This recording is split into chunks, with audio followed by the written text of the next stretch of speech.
Hello, friends and neighbors from around the world. Sid Hi here again with a sermon about how everyone knows that breakfast is the most important meal of the day.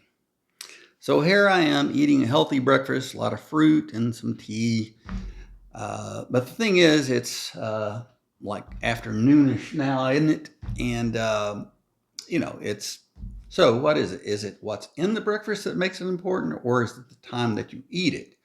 I'm sure there have been studies that have been done since the slogan came out in the early 1900s, but at the same time, there were no studies done, just paid opinions.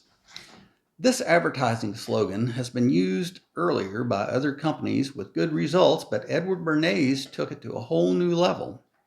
Bernays, often called the father of public relations or propaganda, played a significant role in shaping the idea that breakfast is the most important meal of the day. In the 1920s, he was hired by the Beechnut Packing Company to boost bacon sales. Bernays consulted a doctor who agreed that a hearty breakfast was beneficial for health, not by doing a study on it, just his opinion. Who knows how much the consulting fee was for these opinions, but he then had the doctor write 5,000 other physicians, and when 4,500 responded in agreement, Bernays used this as a marketing campaign. Newspapers ran headlines stating that doctors recommended a large breakfast, which included eggs and bacon, helping to solidify the idea in American culture.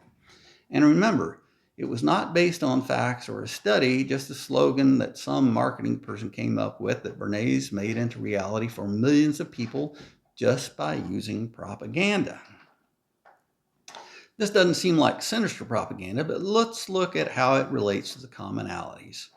Well, it isn't exactly truthful, as it was framed as a fact when it was really just a paid opinion.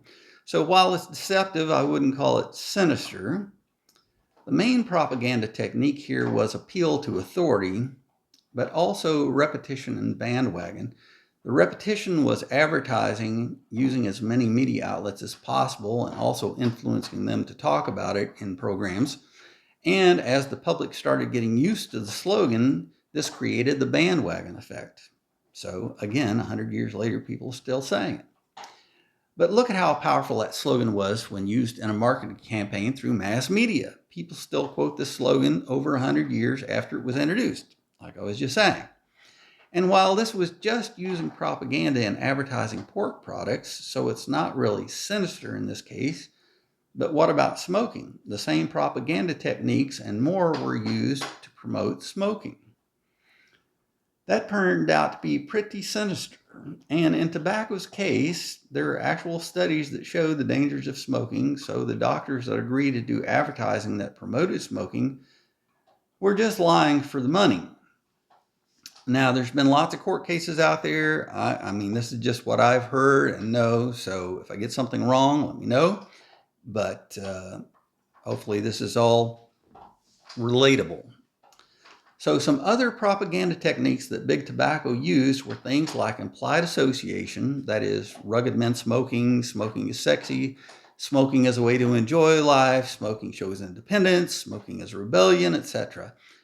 Another technique was targeting demographics such as kids and women, all while knowing the hazards of tobacco products. Ah, the power of greed. In his books, Edward Bernays tells of being employed to run an advertising campaign to sell more cigarettes to women. At the time, it was taboo for women to smoke, and definitely not in public. So Bernays hired women to start smoking in public and proclaiming that their cigarettes were torches of freedom. Sales of cigarettes to women went up, but Bernays knew that sales could be bigger. So he had surveys and polls conducted to see what women liked and disliked about the cigarettes. This is where it gets funny.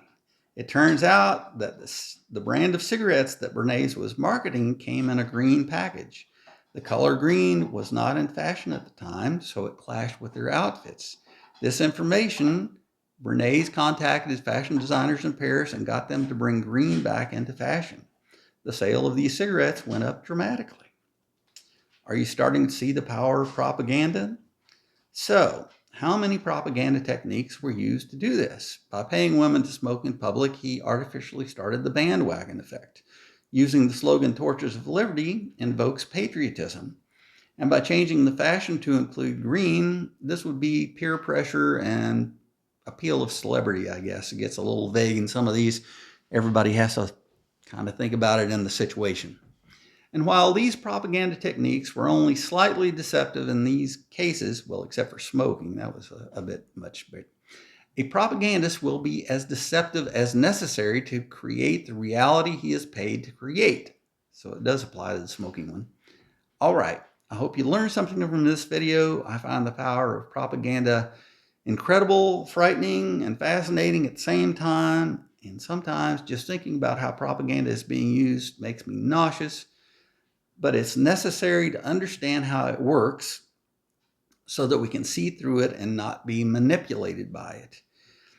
And I'm hoping that this relating to the commonalities, the truthfulness, justice and mercy, all of these things, start evaluating things on those, especially if you think propaganda techniques are being used on you. It doesn't all have to be sinister. There can be positive things. My dogs are getting rowdy over there.